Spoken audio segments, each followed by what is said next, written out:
Dear student, मैं M S sir. संख्या पद्धति में अब हम समझेंगे कि इंटीजर नंबर यानी कि पूर्णांक संख्या क्या होता है। पूर्णांक संख्या के बारे में समझेंगे कि कौन कौन सी पूर्णांक संख्याएं होती हैं और पूर्णांक संख्याओं के क्या क्या गुण होते हैं उसके बारे में हम समझेंगे। वैसे ये इंट्रोडक्शन वीडियो है NCERT कक्षा 9 का। इसके बाद बारी बारी एक्सरसाइज आएंगे। तो चलिए हम समझते हैं कि इंटीजर नंबर यानी कि पूर्णांक संख्याएं क्या होती हैं। पूर्णांक संख्या किसे कहते हैं? पूर्णांक में सभी पूर्ण संख्याओं के साथ साथ ऋण संख्या भी शामिल होती हैं। इसे आई से व्यक्त करते हैं, यानी कि संख्याओं का ऐसा समूह जिसमें सभी धन संख्याएं यानी धन पूर्ण संख्याएं और ऋण पूर्ण संख्याएं और साथ ही साथ जीरो भी शामिल होता है, उसे हम पूर्णांक संख्या कहते हैं। पूर्णांक संख्या में ये जीरो क्या होता है? आपका उदासीन पूर्णांक। जीरो को क्या कहते हैं? उदासीन पूर्णांक। जीरो को उदासीन पूर्णांक कहते हैं। जीरो के साथ प्लस लगा हो, माइनस लगा हो, कोई इफेक्ट नहीं पड़ता है। तो इसमें कौन कौन सी संख्याएं होती हैं? देखिए, 3 संख्याएं होती हैं। पूर्णांक संख्याओं में 3 प्रकार की पूर्णांक संख्या होती है। धन पूर्णांक संख्या जो आप देख रहे हैं, ये धन पूर्ण संख्या या धन पूर्णांक संख्या कहते हैं इसको। फिर जीरो को क्या कहते हैं? उदासीन पूर्णांक। और ऋण पूर्णांक यानी कि माइनस वाली संख्याओं को, ऋण वाली संख्याओं को हम कहते हैं ऋण पूर्णांक।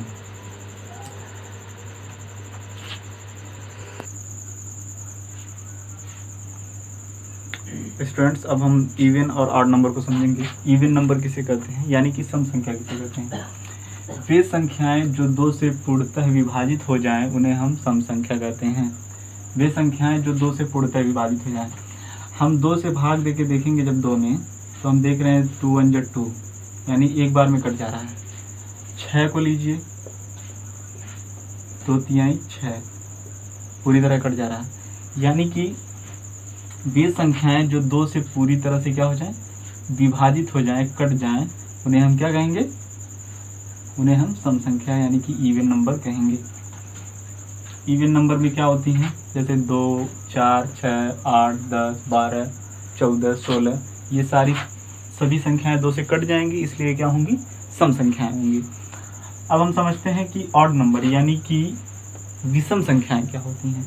वे संख्याएं जो 2 से पूर्णतः विभाजित ना हो उन्हें विषम संख्याएं कहते हैं। विषम संख्याएं जैसे 1 3 5 7 9। अच्छा, जीरो क्या होता है? पहले हम इसको समझ लेते हैं कि जीरो सम है कि विषम है। जीरो अगर 2 से हम भाग देते हैं जीरो में, तो 2 0 0 यानी 2 से 0 कट जा रहा है, अतः जीरो भी क्या होगा? अगर जीरो को भी हम यहाँ श्रेणी में लिख दें तो गलत नहीं होगा, क्योंकि जीरो भी क्या है हमारा?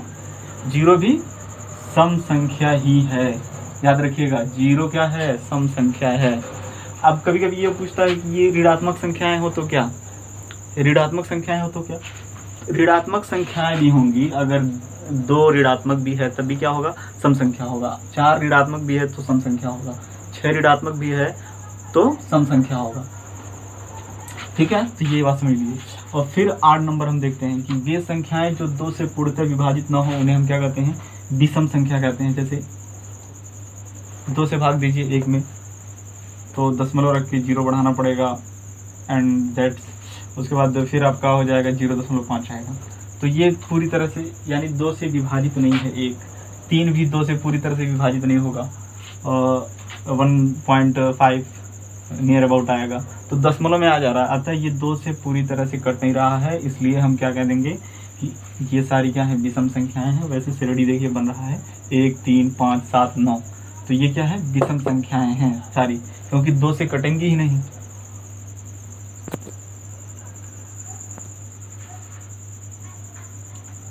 हेलो स्टूडेंट्स, अब हम समझते हैं कि अभाज्य संख्याएं क्या होती हैं। अभाज्य संख्या किसे कहते हैं? तो अभाज्य संख्याएं वे संख्याएं होती हैं जिनकी केवल 2 गुणक होते हैं, यानी जिनके 2 गुणक हो, यानी वे संख्या सिर्फ 2 ही अंकों से कटे, किसी 2 अंक से कटे, उसे हम क्या कहेंगे? उसे हम अभाज्य संख्या कहेंगे। जैसे 2 है तो 2 आपका 1 से कटेगा और 2 से कटेगा, और किसी संख्या से ये विभाजित नहीं होगा। 2 1 से तो सभी संख्याएं कटती हैं, एक खुद से हो और एक 1 से हो, तो उसे हम क्या कहेंगे? अभाज्य संख्या। उसे हम अभाज्य संख्या कहेंगे। जैसे 2 है, 1 से कटेगा, 3 से कटेगा और किसी संख्या से नहीं कटेगा। 5 है, 1 से कटेगा और 5 से कटेगा और किसी संख्या से नहीं कटेगा। 3 है वो भी किससे कटेगा, 1 से कट जाएगा और 3 से कट जाएगा। 6 किससे कटेगा, 1 से कटेगा, 2 से कटेगा, 3 से कटेगा, 6 से कटेगा, इसलिए ये अभाज्य संख्या नहीं है। ध्यान दीजिए, अभाज्य संख्या ये नहीं है, क्योंकि इसके कितने गुणक हैं, 1 2 3 4, 2 से ज़्यादा गुणक हो गए, इसलिए क्या है, अभाज्य संख्या नहीं है, अतः ये भाज्य संख्या है। अभी नीचे हम पढ़ेंगे।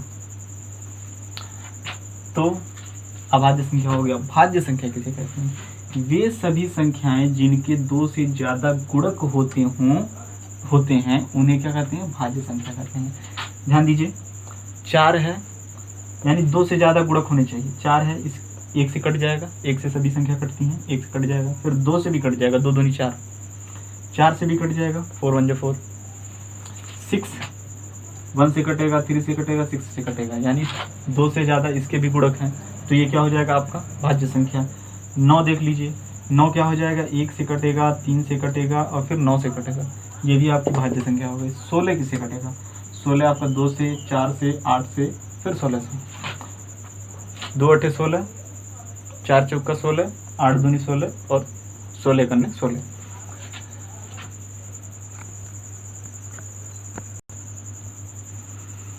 डियर स्टूडेंट्स, अब हम समझेंगे कि परिमेय संख्या किसे कहते हैं। परिमेय संख्या किसे कहते हैं, तो परिमेय संख्या यानी कि रैशनल नंबर किसे कहते हैं, वे संख्याएं जिन्हें हम p/q के रूप में लिख सकें, या वे संख्याएं जिन्हें हम p/q के रूप में लिखा जा सके। वे संख्याएं जिन्हें p/q के रूप में लिखा जा सके, परंतु q का मान 0 ना हो। ये याद रहे कि q का मान 0 नहीं होना चाहिए। q का मान 0 ना हो तो ऐसी सभी संख्याएं क्या कहलाएंगी, परिमेय संख्याएं कहलाएंगी। 1/3, 3 0 के बराबर नहीं है, ये क्या है, परिमेय संख्या है। 2/4, ये भी परिमेय संख्या है, p/q के रूप में है। याद रखिएगा कि वे सभी संख्याएं जिन्हें हम p/q के रूप में व्यक्त कर सकें उसे हम क्या कहेंगे, परिमेय संख्या कहेंगे। 5/6 परिमेय संख्या, 7/2 भी परिमेय संख्या है, 3/5 भी परिमेय संख्या है। उसके बाद जैसे जो संख्याएं होती हैं 1 2 3 4, इन सब के नीचे हम 1 तो लिख ही सकते हैं, कोई दिक्कत, इसका कोई दिक्कत नहीं होगी। किसी भी संख्या के नीचे हम 1 है, 2 है, 5 है, 6 है, उसके नीचे 1 लिख सकते हैं, तो ये सभी संख्याएं क्या होंगी, परिमेय संख्याएं होंगी। अब इससे हम ये समझेंगे कि क्या नेचुरल नंबर जो होते हैं, यानी n में जो एग्जिस्ट करता है 1 2 3 4 5, वो क्या परिमेय संख्या होगा। तो हाँ, सब के नीचे हम 0 के नीचे भी 1 लिख सकते हैं, तो क्या होगा, 0 भी क्या होगा, नेचुरल नंबर होगा कि नहीं होगा, 0 भी आपका नेचुरल नंबर होगा। तो सभी परिमेय संख्याएं क्या होती हैं, और सभी नेचुरल नंबर भी क्या होते हैं, परिमेय संख्याएं होती हैं, और पूर्ण संख्याएं भी परिमेय संख्याएं होती हैं, और आपकी इंटीजर्स नंबर यानी पूर्णांक संख्याएं भी परिमेय संख्याएं होती हैं। अब हम समझते हैं कि अपरिमेय संख्याएं किसे कहते हैं। अपरिमेय संख्याएं वे संख्याएं जिन्हें हम p/q के रूप में न लिख सकें उन्हें हम क्या करते हैं, अपरिमेय संख्याएं कहते हैं।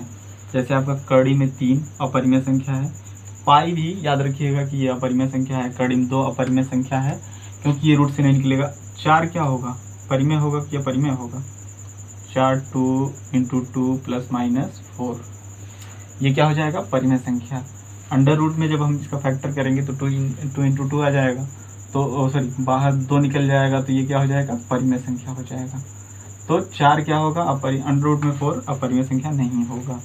अब इसको सिद्ध करके आगे बताया जाएगा कि अंडर रूट 3 कैसे अपरिमेय है और अंडर रूट 7 कैसे अपरिमेय है।